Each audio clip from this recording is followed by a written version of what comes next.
8:30. ¿Cómo le va, presidente? Buen día. ¿Qué tal, Antonio? Un gusto enorme Bien, estar aquí. bueno, muchas gracias. Le contesto como el Papa. Bien, gracias. ¿Usted sobrevive?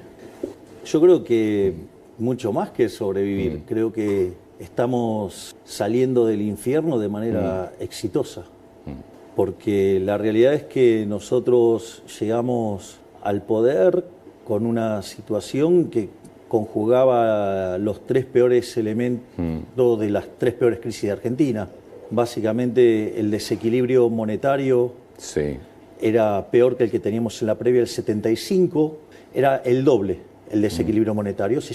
Técnicamente se llama money overhang o sobrante monetario, y eso, por ejemplo, en el Rodrigazo derivó en una multiplicación por 6 de la tasa de inflación, es decir, sería a las condiciones que nosotros llegamos de 200 a 1200, pero como era el doble, quiere decir que había una inflación reprimida en ese sobrante de dinero de 2400%.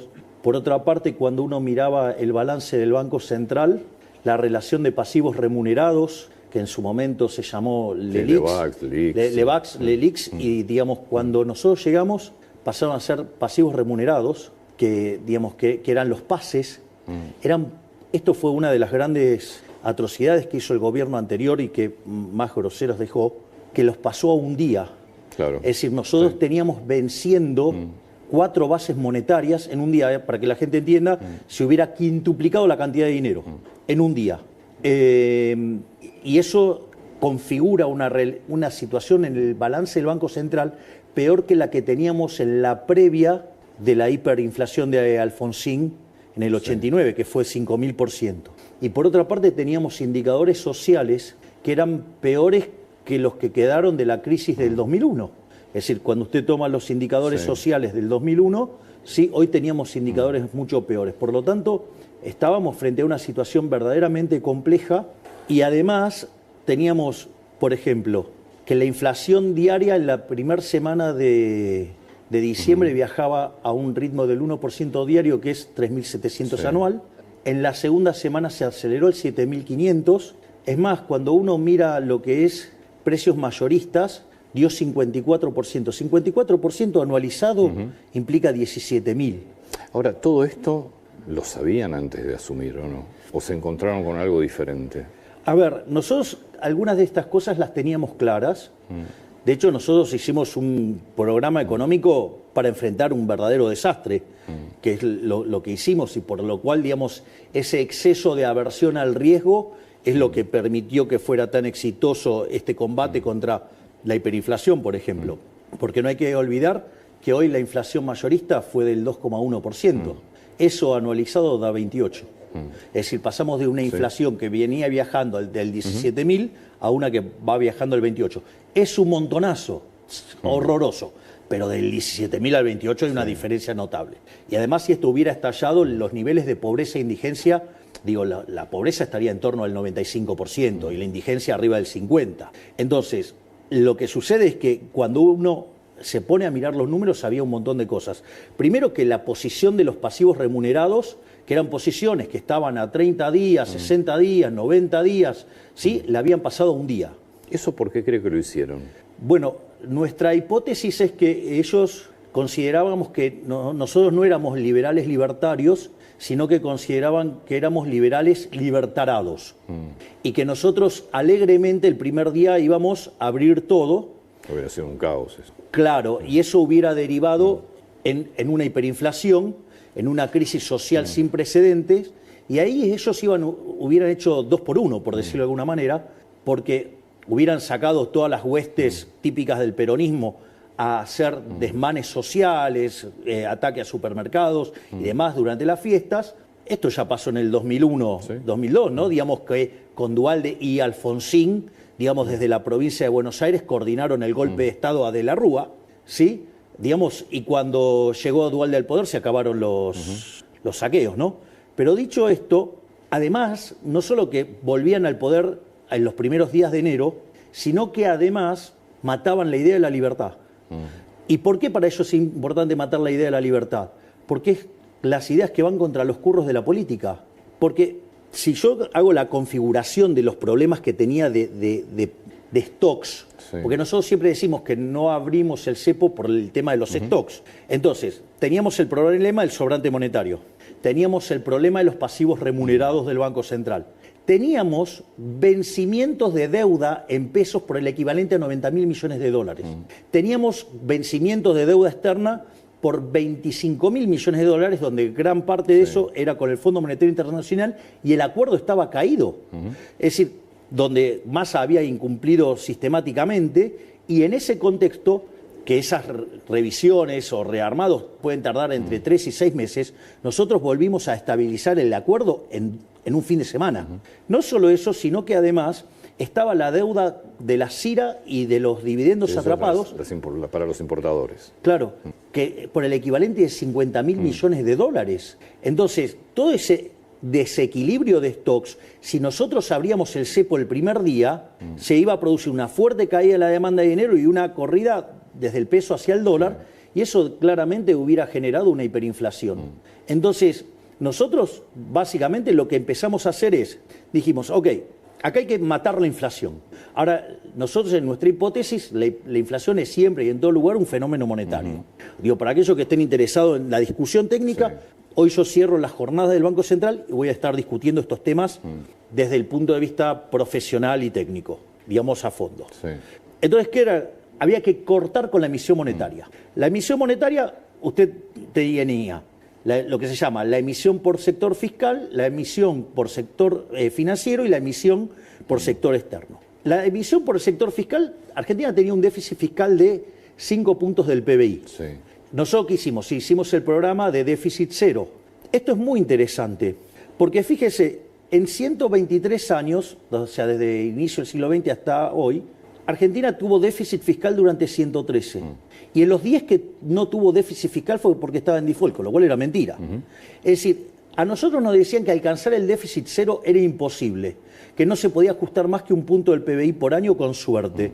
Cuando nosotros dijimos que íbamos a conseguir el déficit cero en el primer año de gestión, nos dijeron que era imposible, que era una locura, que estábamos delirando, se nos reían de la idea de la motosierra. Ahora, es muy interesante esto. ¿Por qué? Porque lo logramos en un mes. Y esto es muy interesante porque además lo hicimos con mucha conciencia social. Porque el ajuste sobre, por ejemplo, obra pública, que la eliminamos de cuajo, las transferencias discrecionales de provincias, que la eliminamos de cuajo, que pasamos de 18 ministerios a 8, digamos, con reducción de personal, con reducción de, por ejemplo, de los curros de los gerentes de la pobreza. Bueno, toda esa situación, nosotros sobrereaccionamos el ajuste y le dimos contención social. Es decir, hicimos una, por ejemplo, porque le paso números. Por ejemplo, nosotros, el plan 1000 días, algo fundamental para lo que es la conformación del cerebro de los chicos, 500% subió. El tema de los chicos que van a los colegios, ¿sí? Y entonces vio que es una situación muy complicada cuando los padres tienen que sacar a sus hijos del colegio, no solo por lo que le duele a los padres, sino por lo que implica para la reinserción de los chicos que tienen que cambiar de compañeros. Es toda una situación muy complicada.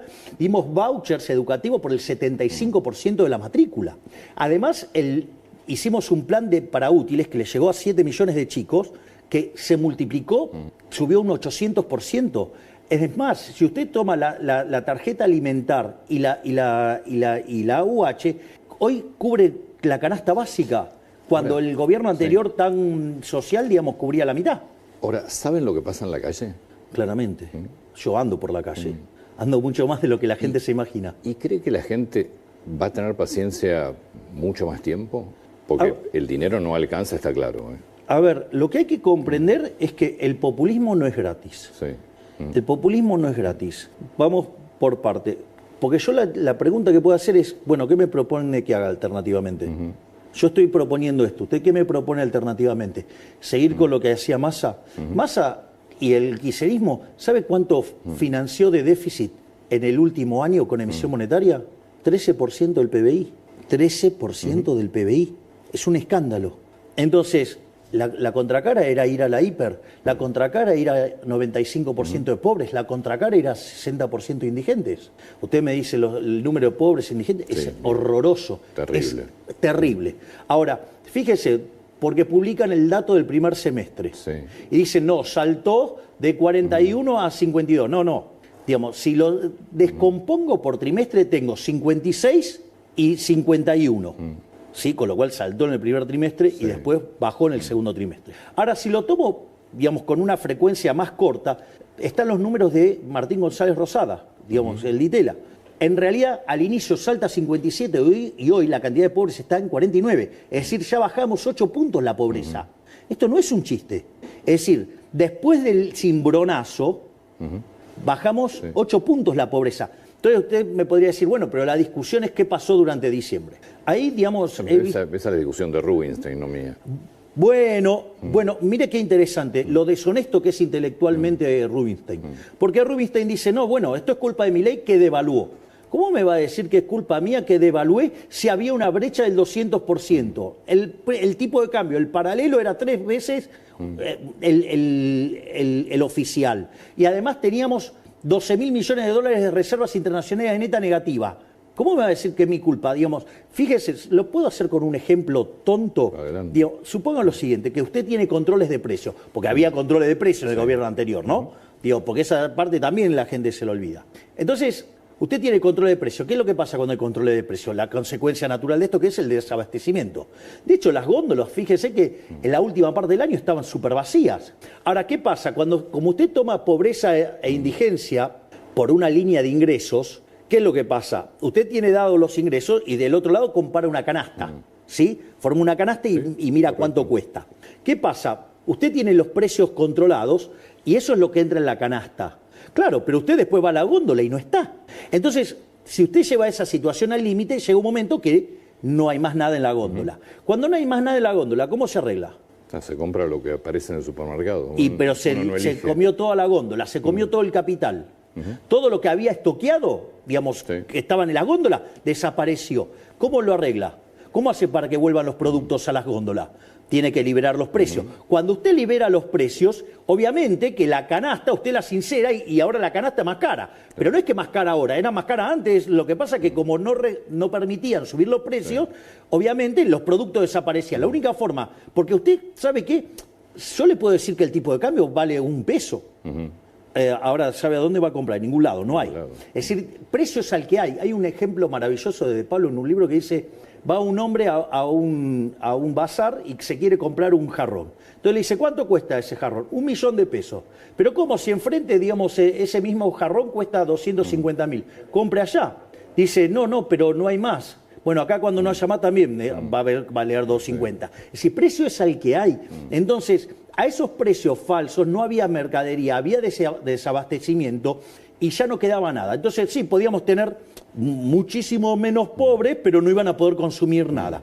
Cuando usted sinceró, porque necesitaba que vuelvan los productos a las góndolas, eso implicó un salto en los precios de los productos y dado los ingresos implicó un aumento de pobres e indigentes. Ese sinceramiento, para que se empiece a reconstruir la economía, usted lo que tiene es que hizo que se sincerara el número de pobres que dejó el kirchnerismo, que eran 57%. Hoy, después de 10 meses de programa económico de estabilización, hay 49. Es decir, bajamos 8 puntos la pobreza. Y hay algo que es más interesante, que es, y esto lo señaló días atrás en una nota que le hizo acá Luis Majul a José Luis Daza, que es interesante el punto. Porque si yo tomo el último dato del PBI desestacionalizado y lo miro contra diciembre, o sea, estoy hablando del EMAE, ¿no? Que es la estimación mensual del PBI. ¿Sabe cuánto cayó el PBI? 0,6%. De diciembre a hoy. Entonces, quiere decir que hicimos el ajuste más grande de la historia de la humanidad, porque usted tiene que sumar el ajuste que hicimos en el fisco, en el tesoro, por 5 puntos del PBI, pero también hicimos un ajuste en el Banco Central de 10 puntos del PBI. Y después, la actividad solo cayó 0,6. Si yo miro industria, hoy estoy arriba el desestacionalizado, respecto de noviembre. Entonces, lo que digo es, cuando se hicieron experimentos como estos, no de esta magnitud, porque nadie tuvo el coraje de hacer algo así, no solo en Argentina, sino en el mundo, ¿sabe qué? El PBI no cayó menos de 10. Entonces quiere decir que algo habremos hecho bien. ¿Y sabe qué hicimos bien? ¿Cómo manejamos la cuestión cambiaria? Porque achicamos el exceso de demanda de divisas y por lo tanto achicamos el exceso de oferta en el resto de la economía y eso permitió que el ajuste fuera sin tanta caída en la actividad. Y eso, ¿sabe por qué? Porque además le devolvimos a la gente 15 puntos del PBI en términos de lo que no emitimos, que es una estafa la emisión. Ahora le quiero preguntar del tema proyecciones económicas, porque las consultoras privadas, algunas bastante reconocidas y creo también que usted sigue, están mostrando que lo que viene todavía no está claro como crecimiento, que hay muchos sectores que no terminan de recuperar. En un minuto le quiero preguntar eso, porque recién estamos viendo también que hay tomas en distintas facultades y me gustaría, ¿puedo recordar algo que dijo usted el sábado? Sí, claro, sobre las no. universidades, no sé si lo tenemos a mano, porque se disparó también una polémica importante con esto, porque muchos vieron que era tal vez la puerta abierta de una universidad pública que va a dejar de ser gratuita, pero usted decía esto el sábado. La verdad incómoda de la educación argentina es que la Universidad Pública Nacional hoy no le sirve a nadie más que a los hijos de la clase alta y los ricos y la clase media alta.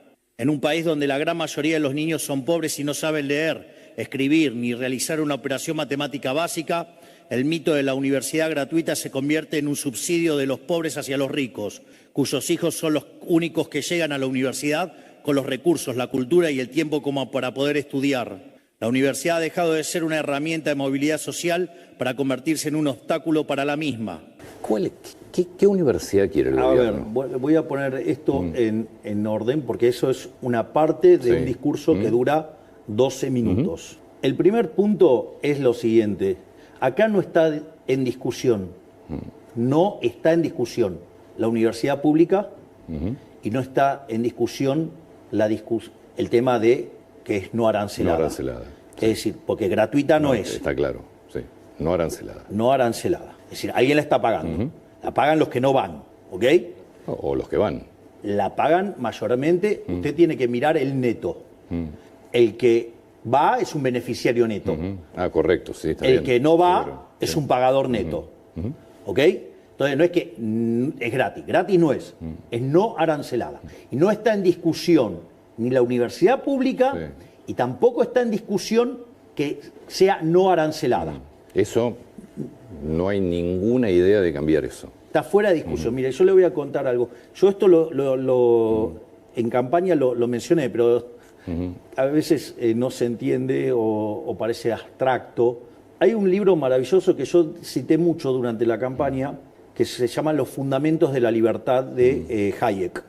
Son 3 libros. El libro antes se escribía en otro formato. Sí. La riqueza de las naciones son 5 libros, o sea, bueno, se escribía en otro formato. Son 3 libros. Cuando usted lee el libro 1 y el libro 2, lee Hayek y dice, pero ¿cómo Hayek era narcocapitalista? No, Hayek no era narcocapitalista. Hayek era un liberal clásico. Porque ¿qué es lo interesante del tomo 3? Lo del tomo 3 lo que dice es, bueno, pero la gente quiere Estado.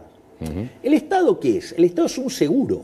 Entonces usted, digamos, quiere un seguro. Esto vendría a ser un seguro de educación. Sí. Ok, entonces el Estado lo provee y, digamos, la sociedad decidió tener ese seguro, lo tiene. Y si después lo quiere, después el Estado ofrece distintas formas de financiarlo, bueno, digamos, usted puede discutir la forma en que se financia, pero de vuelta, acá no está en discusión ni la universidad pública, ni tampoco está en discusión que es no arancelada. O sea, va a seguir siendo universidad pública no arancelada. Eso no se toca. Bien. Lo que sí está en discusión es, yo le hago una pregunta, todos estos que defienden y que están haciendo todo este revuelo, ¿acaso están a favor de que se utilicen las universidades políticamente para robar en beneficio de determinados delincuentes de la política?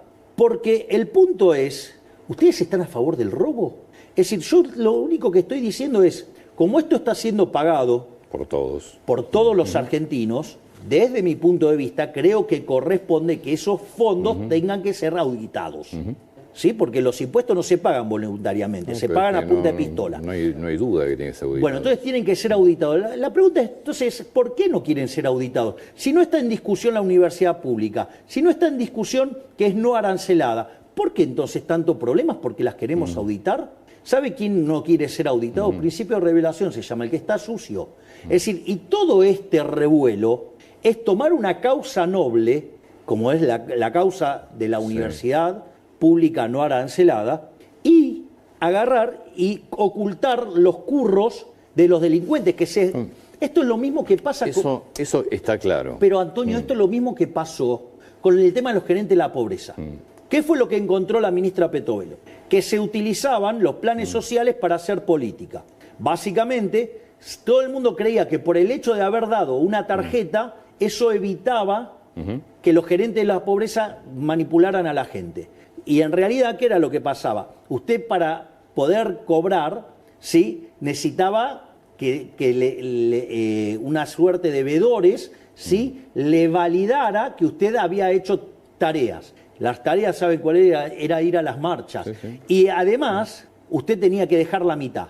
Entonces, fíjese qué interesante, porque nosotros cuando arrancamos con este tipo de operaciones, lo primero que hicimos fue que quitar la obligación de registrarse, de dar la prestación. Nos criticaron fuertemente porque decían, no, están fomentando lo vago. No, lo que estábamos haciendo era terminar con el curro de los gerentes de las pobrezas. Porque al no tener que ir a certificar, la plata le llegaba a la persona vulnerable de manera plena. Lo que pasa es que ahí el gobierno tenía acceso a los números y se puede presentar en la justicia.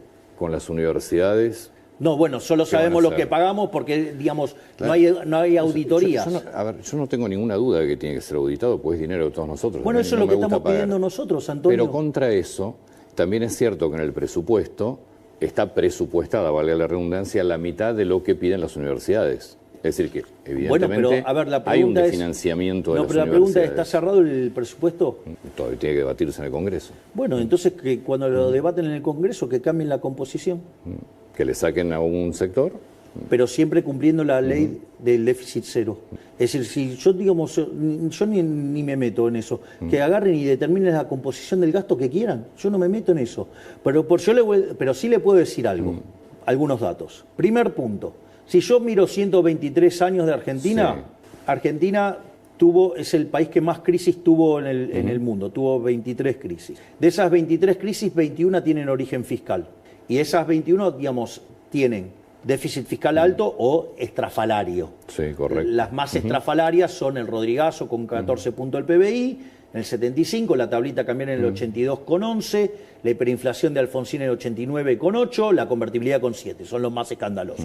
Por lo tanto, usted ahí tiene un punto, digamos, en favor del equilibrio fiscal. No solo eso, sino que además la contraparte de la política fiscal que nosotros estamos llevando ha hecho que el riesgo país de 3.000 esté en torno a 1.100 hoy. Esa mejora en términos de solvencia intertemporal, porque justamente lo que hace el déficit cero es asegurar que no va a haber toma de deuda nueva. O sea, usted la deuda que terminará roleando el capital. Eso hace que la relación deuda-producto no suba más. Es decir, o queda igual o cae. Eso significa que usted de largo plazo es solvente, puede pagar. Por eso el riesgo país pasó de 3.000 a 1.100. Ahora, ¿cuál es la consecuencia de esto? Que el PBI con un riesgo país de 3.000 sería de 400.000 millones de dólares. Y con un riesgo de 1.100 es de 600.000 millones de dólares. Es decir, que la sola mejora que hicimos en el plano fiscal implicó que todos los argentinos son 50% más ricos. Sí, en los números está bien, no en los salarios. Ahora lo discutimos eso. Ahora discutimos eso. Yo no tengo, digo, o sea, yo estoy dispuesto a dar todas las discusiones. Digo, yo no voy a esquivar ninguna. Lo que digo es, ¿usted quiere un riesgo país de 3.000? Bueno, de lo que tiene hoy va a perder un tercio. Nosotros, en ese equilibrio, si usted quiere, digamos, es 50% más. ¿Sí? Porque vamos de un PBI de 400... Pero yo creo que no hay discusión del equilibrio fiscal. Pero esto no es un punto menor, Antonio. Entonces, en ese sentido, nosotros tenemos claro que mejorar las condiciones de solvencia fiscal y bajar el riesgo país reduce la tasa de interés, incrementa la acumulación de capital y por ende los salarios y todos los argentinos somos más ricos. Primer punto, o sea, estamos mejor, tenemos ingresos 50% más altos, si usted quiere, llámelo así. Dicho esto, la otra discusión que uno puede tener es, si yo empiezo a ceder con partidas, digamos, que tocan la fibra de los argentinos, ok, digamos, el problema radica en, primero, deberían cumplir con la ley de administración financiera, de decirme cómo lo van a financiar. Correcto. El déficit cero lo que hace es obligarlos a que sean más explícitos. Por lo tanto, pueden ir a la discusión de presupuesto y pueden poner el número que quieran. Mientras que me respeten el déficit cero, no me importa. Digo, punto uno. Punto dos. Yo, digamos, si empiezo a ceder, hay un libro maravilloso que se llama Historias del Quinto Piso. Cómo Alfonsín fue cediendo a todo eso. ¿Cómo terminó? Explotó todo por los aires. Entonces yo no voy a ceder. Y le voy a pasar un dato adicional. Si yo vuelvo a entrar en ese sendero de política, Sí. que nos vuelve a llevar a un riesgo país de 3.000, ya le dije, digamos, perdemos un tercio de PBI.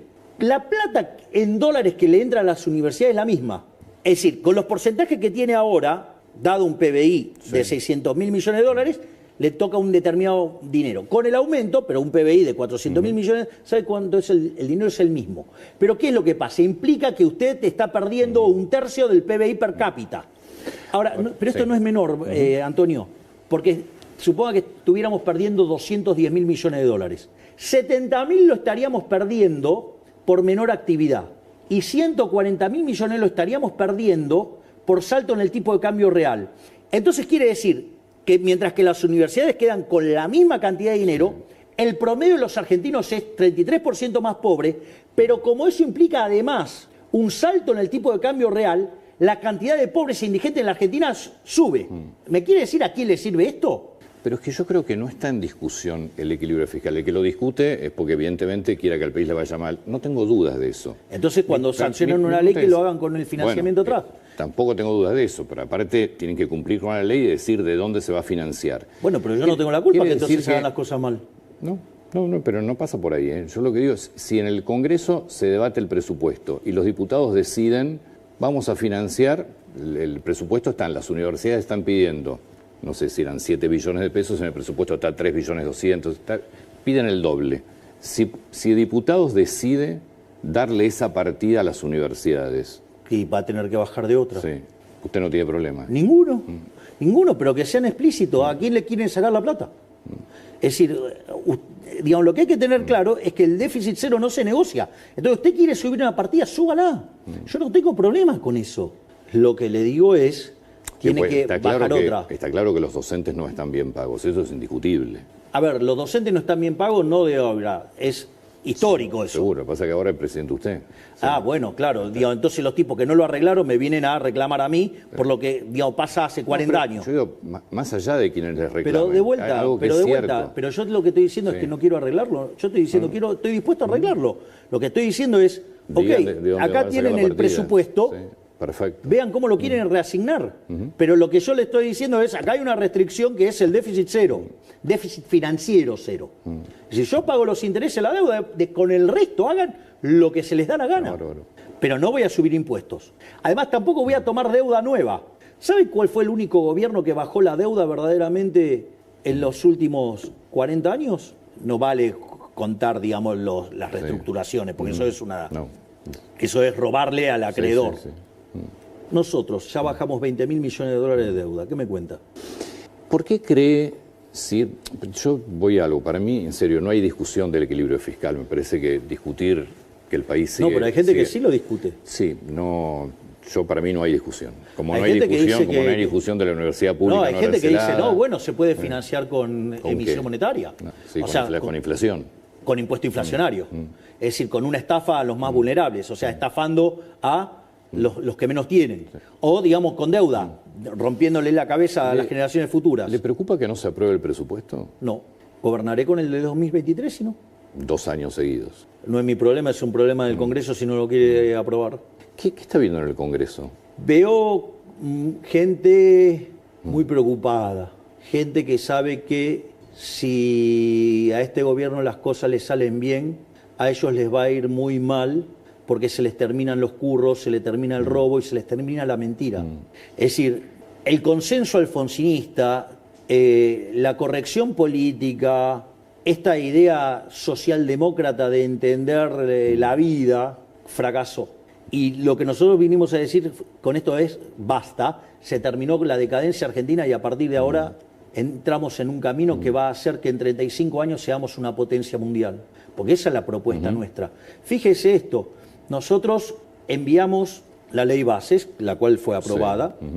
Menem hizo la reforma estructural más grande de la historia argentina. Cuando usted toma la ley bases más el DNU, es 8 veces más grande. O sea, nosotros con el 15% de la Cámara de Diputados y el 10% de la Cámara de Senadores hicimos la reforma estructural más grande de la historia argentina. ¿Sabe qué implica eso?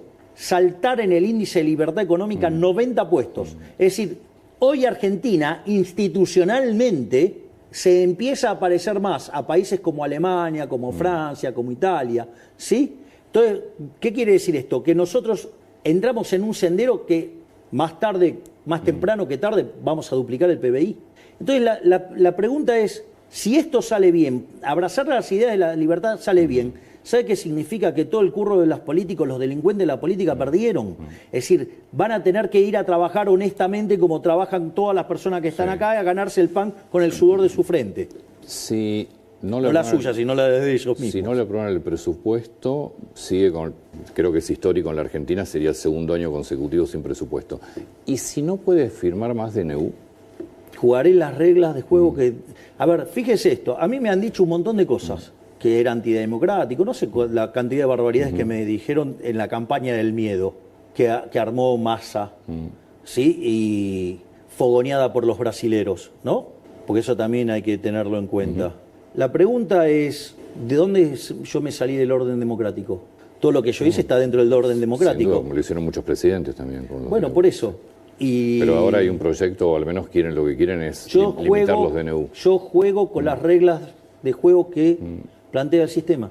Y eso lo he hecho sistemáticamente. Es decir, he usado, digamos, todo el aparato institucional que me permite jugar. Yo juego dentro del campo de juego. O sea, yo, digamos, soy un tipo que respeta las reglas. Es decir, yo respeto el reglamento, por decirlo de alguna manera. Volviendo al Congreso, a mí me llamó mucho la atención la semana pasada, para mí uno de los discursos más fuertes, yo lo critiqué mucho, pero me gustaría conocer su opinión. Pichetto la semana pasada. ¿Qué son, presidente? ¿Cuál es el programa que tienen?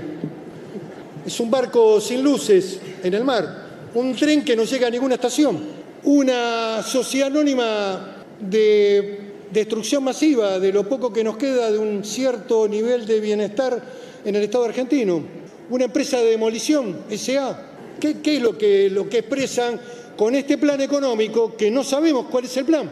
¿Cuál es el plan? ¿El ajuste al estilo Martínez de Oz? Esto fue en el debate por el veto a la ley de financiamiento universitario. Bueno, lo primero que podría decir de las reflexiones de Pichetto es que es alguien que verdaderamente es un ignorante en términos de economía, porque primero es absolutamente inválido la comparación con el programa de Martínez de Oz, porque básicamente yo le diría, una de las cosas que no hizo el programa de Martínez de Oz fue justamente hacer el ajuste fiscal. Otra cosa que yo también le podría decir, eso fue en un régimen dictatorial, y esto es en democracia.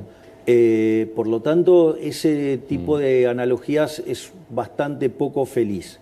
Pero más allá de eso, usted, ¿cómo es un programa de estabilización? Un programa de estabilización en un país normal, razonable, tiene tres patas. Tiene un programa fiscal, un programa monetario y un programa cambiario.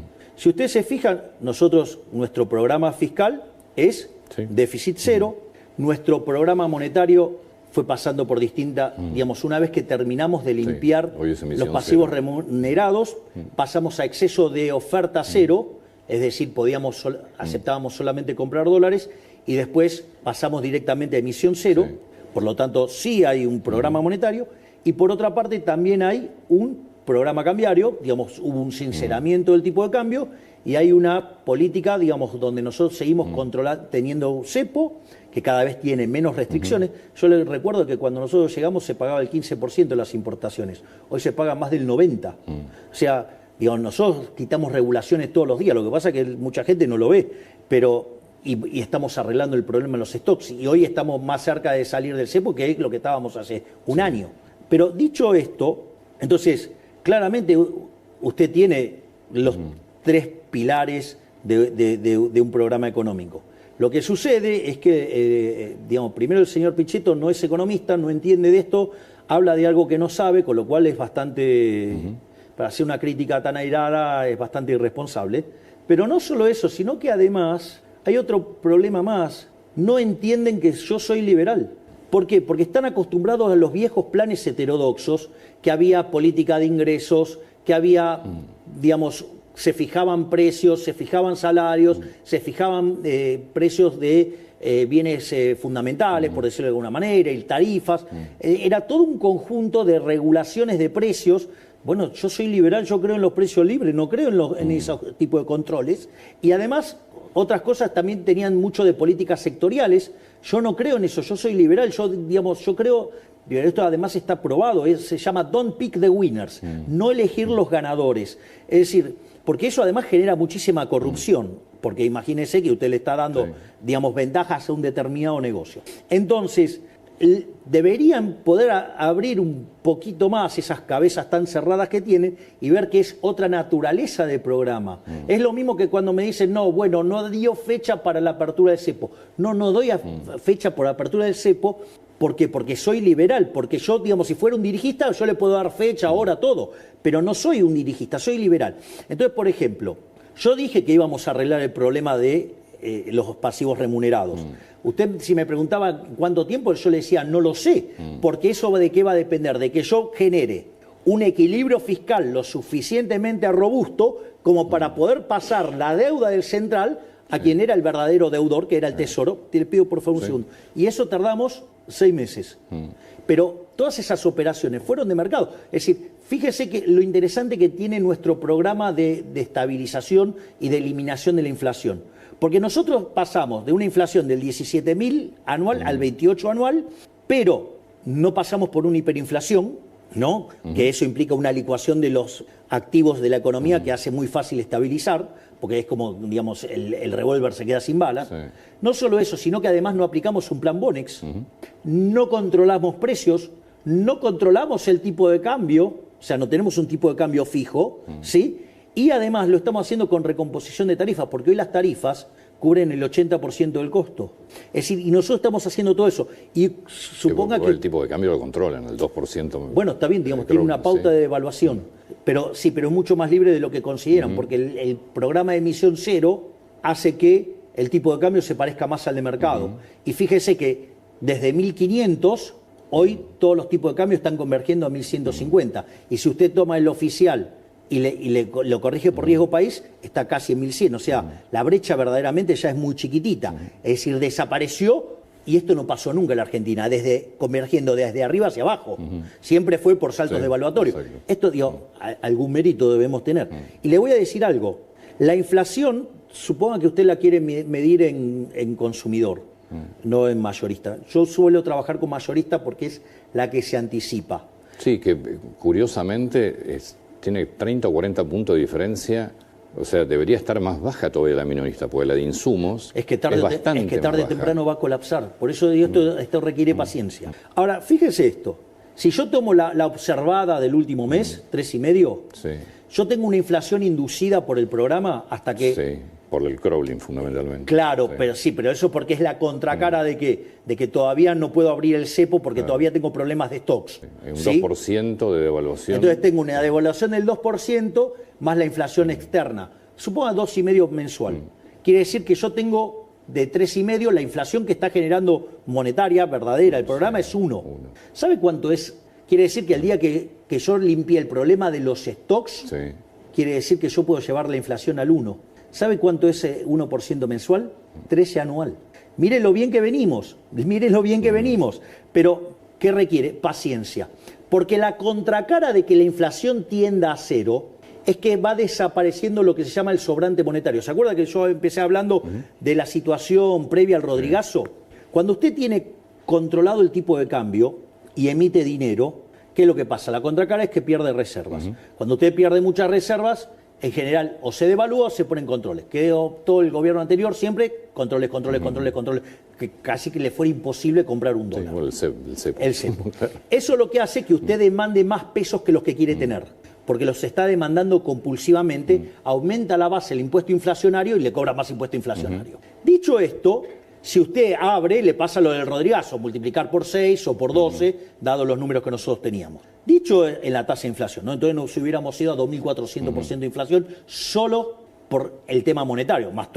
Imagínese si se hubiera multiplicado por 5 la base monetaria, imagínese la ejecución de los puts, imagínese los 90.000 millones de dólares en deuda en peso que teníamos.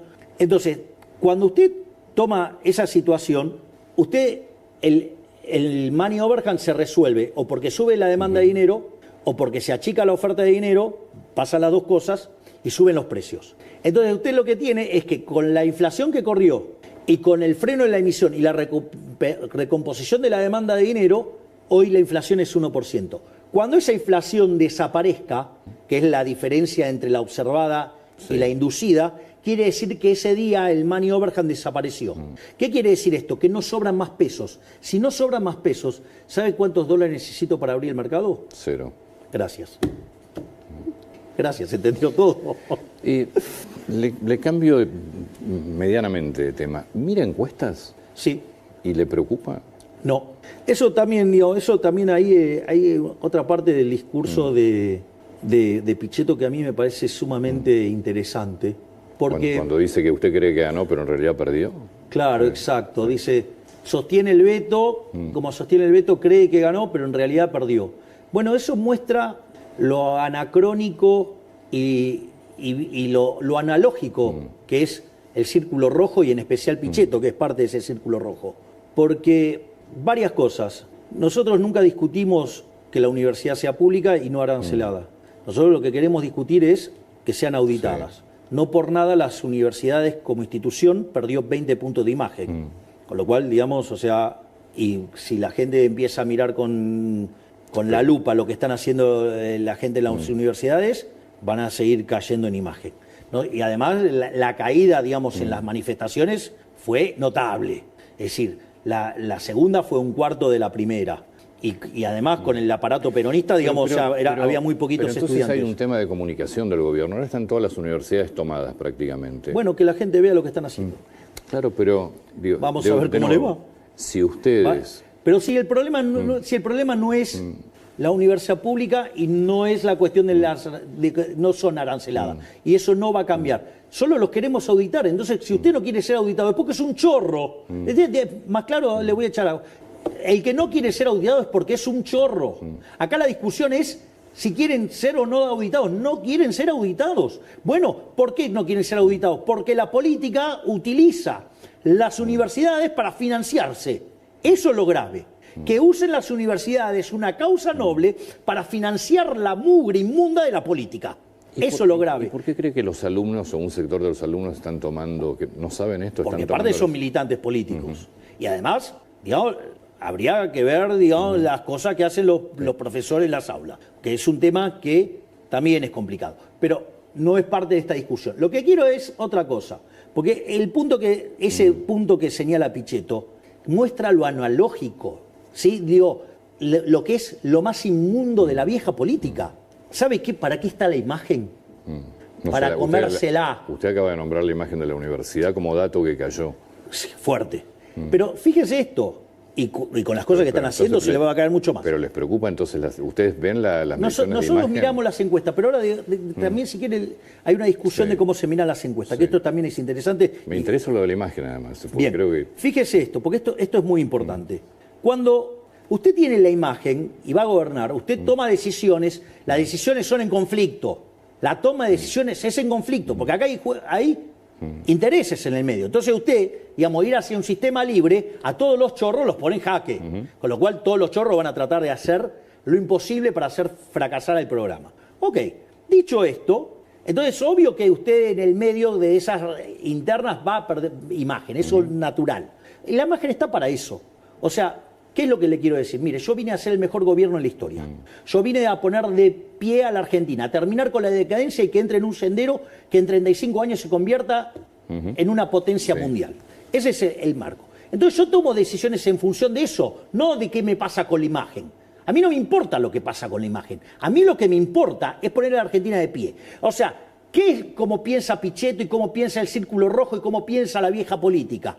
Mirar la imagen, a ver qué opina, qué dice esto, qué dice el otro. Cuando usted cae en eso, usted se va a encontrar que entonces empieza a ceder a todas las demandas, porque no quiere perder imagen. Y usted termina después haciendo un desastre fiscal y ese desastre fiscal termina en una hiperinflación. Termina en la decadencia que tiene Argentina. Porque ese es y termina con una imagen destruida también. De hecho, hay que mirar las imágenes de muchos de los políticos que han pasado. Bueno, entonces, si yo si todos los políticos terminan con imagen destruida, prefiero terminar con una imagen destruida, pero con la economía en un sendero de crecimiento para que Argentina en 35 o 40 años se convierta en una potencia mundial y no que siga en esta decadencia inmunda. Entonces, fíjese, lo que usted me dijo es brillante, porque él dice, no paga hacer populismo. Hacer populismo no paga, porque además de ser el país más rico del mundo en 1895, hoy estamos en la mitad de la tabla. Entonces, lo que quiero decir es lo siguiente, yo no tomo decisiones mirando la imagen,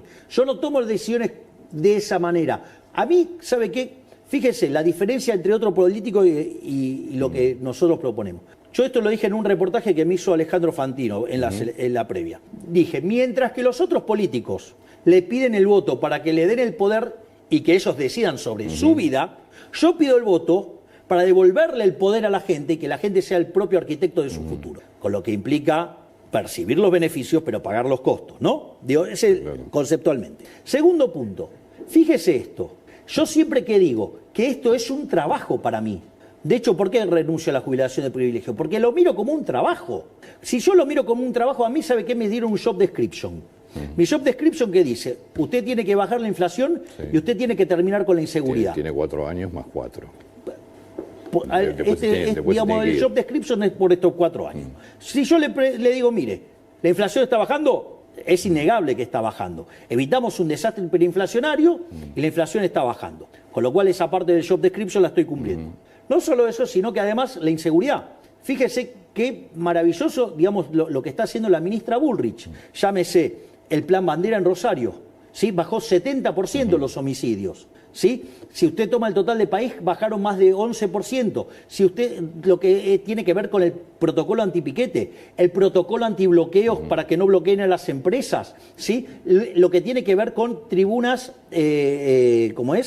seguras, lo que tiene que ver con la seguridad, por ejemplo, en los medios de transporte. Entonces, mire todo lo que se está haciendo, todo lo que tiene que ver con los operativos antidrogas. Entonces, en eso también estamos cumpliendo. O sea, estamos cumpliendo en todas las cosas que me planteó el job description. Y le voy a comentar una anécdota para que se vea más claro cómo yo pienso los problemas. Luego de que ganamos las elecciones, voy a la Quinta de Olivos a visitar al expresidente Alberto Fernández. Sí. Entonces, cuando terminamos de desayunar, fuimos a caminar por la Quinta. Y entonces el expresidente Alberto Fernández me dice que se sentía como un rematador mostrándole la casa al nuevo propietario. Y yo le contesté, no te equivoques, yo no soy el nuevo propietario, yo soy el nuevo inquilino, por 4 años con opción a 8. ¿Está claro? Es decir, entonces, esta gente está mirando todo el tiempo la cuentita electoral. Y yo vine acá a arreglarle el problema a los argentinos. Yo no soy esa basura de política de antes. Esa es la política que hundió a los argentinos. Yo vengo a hacer lo que me encargó la gente. Y si después me quiere renovar, me lo renueva. Y si no, que me ponga una patada en el traste, no tengo problema. Pero yo no voy a negociar mis promesas de campaña. Pero las encuestas las mira. Sí, pero la forma en la cual usted mira las encuestas, usted la puede mirar las encuestas de la manera, digamos, estúpida, como las mira Pichetto, o como las mira el Círculo Rojo, o como las miraba el Siniestro, ¿sí? Entonces miraba las encuestas y tomaba decisiones mirando las encuestas. ¿Sabe cuál es el problema si usted hace eso? El problema es que si usted hace eso, la suma de demandas es infinita. Es incompatible con los recursos que usted tiene. Entonces eso deriva siempre en un colapso fiscal. No por nada Argentina de los últimos 123 años tuvo 113 déficit. No, pero esto es importante. Ahora, ¿qué es lo que pasa? Hay una frase que yo suelo usar regularmente y que es muy valiosa, que dice, el que no sabe lo que busca no entiende lo que encuentra. Es decir, si hay algo que yo siempre marco en las reuniones de gabinete es el norte, ¿a dónde quiero ir? Y le encomiendo a cada uno de mis ministros qué es lo que necesito de cada uno de ellos. Y eso, digamos, o sea, se lo puede decir cualquiera de mis ministros, las decisiones las tomo delante de mis ministros. Sí. O sea, no es que voy, después me encierro y pido encuestas y resuelvo en función de eso. No, yo resuelvo acorde a mis ideales, a donde yo dije que voy a llevar la economía, al país. Dicho esto, ¿qué es lo que me da la encuesta? La encuesta me da el estado de situación. Me sirve para saber la radiografía de qué es lo que siente la sociedad. A partir de ahí, nosotros fijamos un norte y diseñamos las políticas que nos lleven a ese norte. Es muy distinto la forma de hacer política, porque la otra es la del populista.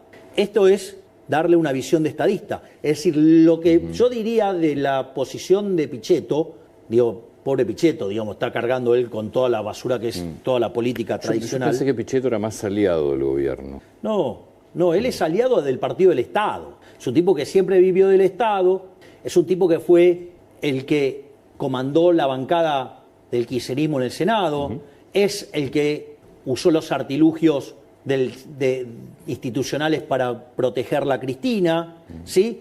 Y es el mismo que se queja porque hay gente cantando en el Congreso y no dijo nada cuando tiraban las banderas de Néstor y Cristina en el Congreso, ¿no? O sea, es ese ser inconsistente, incoherente, y que de estar con el kirchnerismo se fue con Macri y después, Dios, se junta con personas verdaderamente siniestras. Aerolíneas Argentinas. Bien, fíjese esto, cuando nosotros mandamos todo un programa de privatizaciones, eran cerca de 50 empresas. El Congreso, digamos, en este juego republicano, digamos, nos limitó a 11 y algunas no plenamente. Dentro de las que se quitaron estuvo Aerolíneas. Sí. Aerolíneas, nosotros hicimos una reducción de personal de 1.500 personas, no solo eso, sino que además se logró equilibrar las cuentas de Aerolíneas, o sea, se está haciendo un trabajo importante con Aerolíneas, pero cuando nosotros llegamos, o sea, por ejemplo, el 10% solamente quería que la privaticemos. Sí, igual su propuesta de campaña fue entregársela a los Sí, empleados. pero por eso, deme tiempo, Sí, que por son favor. varios elementos. Entonces, y digamos, solamente el 10% quería privatizarla. Nosotros igual la mandamos al Congreso, el Congreso no nos dejó. Entonces, empezamos con el plan de racionalización, no teníamos otra alternativa. Entonces, frente a la salvajada liderada por Viró, en ese contexto, hoy el consenso en la sociedad es 50-50. ¿Qué es lo que hicimos? Frente a la bestialidad, tomamos un proyecto de Juntos por el Cambio, adherimos a ese mismo proyecto y la estamos proponiendo privatizar. Y si no se puede privatizar, estamos dispuestos a entregárselas a los empleados. ¿Ustedes ya se lo ofrecieron a los empleados? ¿Todavía no? Sí, claro. El problema es que no la quieren. ¿Y si no se puede privatizar, qué van a hacer? Se la vamos a dar a los empleados. Igual tenemos varias propuestas para privatizarla. ¿Ah, sí? Sí, hay varias empresas que ya manifestaron su interés. ¿De entrar como accionistas o directamente quedarse con la empresa? Quedarse con la empresa, sí. Con lo cual se está trabajando en eso. Por lo menos hubo reuniones con 5 líneas aéreas. ¿Y si los números siguen el curso que están teniendo y queda una compañía saneada, para qué venderla? ¿Y para qué tenerla? Yo particularmente creo que tiene que tenerla, pero... ¿Pero por qué? Si Brasil no tiene, el propio Lula privatizó Varig, o el propio Mujica, Pluna en Uruguay. Sí, digamos que Pluna era casi privada. Lo que había hecho el Estado en Uruguay era un naval que terminó cayendo. Yo creo que tiene que ser estatal, pero es mi idea. Yo creo que tiene que tener una línea aérea argentina. Pero el pregunto, el punto es, si las cuentas están en orden. Nosotros pusimos las cuentas en orden y cuando venga el próximo, ¿qué hacemos? De vuelta volvemos a hacer populismo con las empresas del Estado. Digo, demuéstreme alguna empresa del Estado que funcione mejor que una privada. Porque cuando el Estado se equivoca, le pasa la cuenta al pagador de impuestos. Cuando una empresa privada se equivoca, digamos, se hace cargo el empresario. ¿Y cuándo se va a definir eso? Ahora estamos mandando esta ley. Si no pasa, bueno, se la entregaremos a los empleados. Vuelvo al tema crecimiento económico o marcha de la economía. Yo estaba viendo los últimos informes de distintas consultoras, entre ellas, bueno, ahí creo que hoy en la etapa de, no sé si de página 12 habla de 1816. Lo que muestran las consultoras es... Pravda 12. ¿Eh? Pravda 12. Sí, pero la consultora es una consultora de mucho nombre.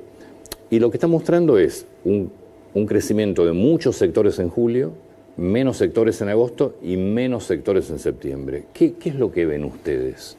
Nosotros consideramos que la realidad es heterogénea y que en ese momento hay momentos que tira más y hay momentos que tira menos, pero nosotros creemos que, digamos, en el neto los números son positivos y estamos saliendo.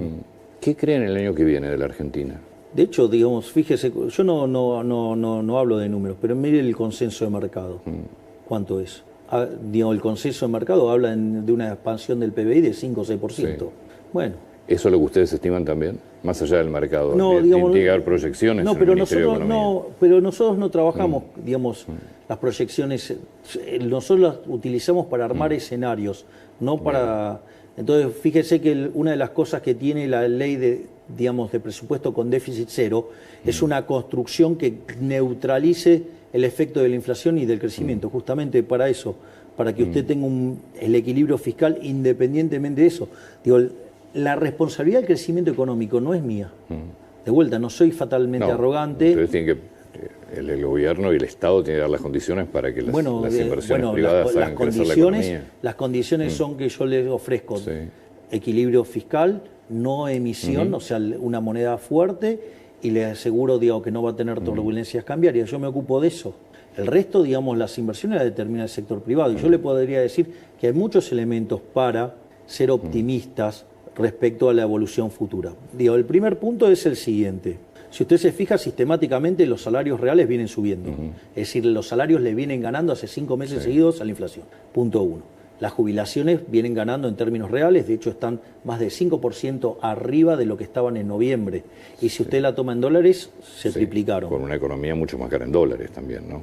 Bueno, está bien, pero usted gana el triple en dólares hoy. Y me cuesta el triple vivir en dólares. En la Argentina no crea porque, los precios no subieron, 200%. Así que, no es cierto eso. La inflación no es del 200%, es del 100%. Dicho esto, por lo tanto, usted tiene mejoras en los salarios reales, tiene mejoras en las jubilaciones. De hecho, yo le mencioné el trabajo de González Rosada, que la pobreza pasa del 57 al 49. No solo, esos 8 puntos no es magia, es mejora del salario real. No solo eso, sino que además eso le implica que usted, en algún momento la demanda se le va a recuperar. Punto 1. Punto 2, usted tuvo un ciclo de stocks. Sí. Es decir, durante la última parte del gobierno anterior se acumularon muchos stocks para protegerse del desastre monetario. Ya se consumió. Se consumió, eso fue lo que agudizó la caída de la primera parte del año y eso se está recomponiendo. Por lo tanto, usted tiene cíclicamente 2 elementos del ciclo que empujan para arriba. Eso por un lado. Después usted tiene cuestiones estructurales que empujan para arriba. El haber hecho el ajuste fiscal, el haber... una de las cosas que implica es una fuerte baja de la tasa de interés. Y eso es lo que permite que haya más crédito, más inversión. Que es uno de los sectores que muestra recuperación. El créditos. No solo eso, sino que además, fíjese, porque esto es interesante, eso implica que usted puede acumular más capital, eso es más trabajo, eso son mejores salarios. No solo eso, sino que además hay un tema no trivial. Nosotros cuando asumimos estábamos discutiendo la hiperinflación, hoy estamos discutiendo créditos a 30 años con cláusulas de ajuste. Ahora, fíjese qué interesante, porque todo ese ahorro fiscal de 15 puntos del PBI se volcó ¿a qué? A que hubo un aumento del ahorro y que eso ahora va a financiar el sector privado. Esto es muy importante porque esto es algo que puede generar crecimiento económico aun cuando usted siga teniendo cepo. Y el otro elemento adicional importante es que nosotros hicimos reformas estructurales, no solo que hicimos la reforma estructural más grande de la historia argentina, 8 veces más grande que la de Menem, sino que además, fíjese lo que es el Ministerio de Sturzenegger, todos los días desregulando algo, todos los días desregulando algo. Entonces nosotros estamos yendo hacia una economía más libre. Mi objetivo es que Argentina sea la economía más libre del mundo y que de esa manera Argentina se convierta en el país más próspero del mundo. O sea, nosotros trabajamos todos los días en ese objetivo. Con lo cual, si usted se fija, las cuestiones cíclicas juegan a favor y las cuestiones estructurales juegan a favor. Lo que pasa es que Roma no se construyó en un día. Claro. Es decir, usted el crecimiento económico no lo construye en un día. Entonces, yo, lo que digo es que mirar los números con mayor detenimiento. Hay que, si usted viene de una caída, y usted frena la caída, está claro que está mejor, porque frenó la caída. Bueno, si usted toma estos números acá en el piso y compara contra el año anterior, claro que le van a dar negativo. Sí. Eso es una obviedad. ¿Pero a usted le importa la historia o le importa de acá para adelante? A mí hoy para adelante, ya está. A todo el mundo le importa para adelante, lo que pasó ya pasó, es parte de la historia. Yo creo que hay algunos que están mirando para atrás. Pero bueno, está bien, no importa, que miren para donde quieran. O sea, yo digo, le voy a proponer a los argentinos mirar para adelante. Parece bien. ¿Ok? Entonces, Entonces tengo que estar mirando los desestacionalizados. Cuando miro los desestacionalizados, tengo números muy positivos. Cuando yo miro el PBI, digamos, de julio, que dio 1,7, ¿sabe cuánto es? Digo, si yo le digo una economía que crece al 5%, es un numerazo, ¿no? Es un número muy bueno. ¿Sabe cuánto es de crecimiento desestacionalizado mensual eso? 0,4. ¿Se da cuenta que 1,7 es un numerazo? ¿Se da cuenta que cuando la industria dio 1,5 es un numerazo? ¿Qué es lo que quiero decir? Son números muy fuertes. Obviamente son tan fuertes que en el mes a mes usted va a reacomodar. Y el otro tema que es muy importante, que andan, digamos, con la estupidez esa del consumo. Porque pareciera que los empresarios son todos tontos que producen para no vender. Digo, sería bastante sospechoso que sean tan tontos. Digo, cuando son así, yo diría, ¿por qué no tratan de ser más respetuosos y tratar de ver qué es lo que están haciendo? Porque una de las cosas que pasa es que cambió la modalidad de venta. Entonces, de repente, los indicadores de consumo que tenemos, primero que nunca predijeron bien el consumo, primer punto. Segundo punto, son cosas muy puntuales. Ahora, ¿por dónde cree que más compra la gente? Por Mercado Libre. Mire lo que son los números de Mercado Libre. Le propongo que mire lo que es el tuit que hizo Galperín.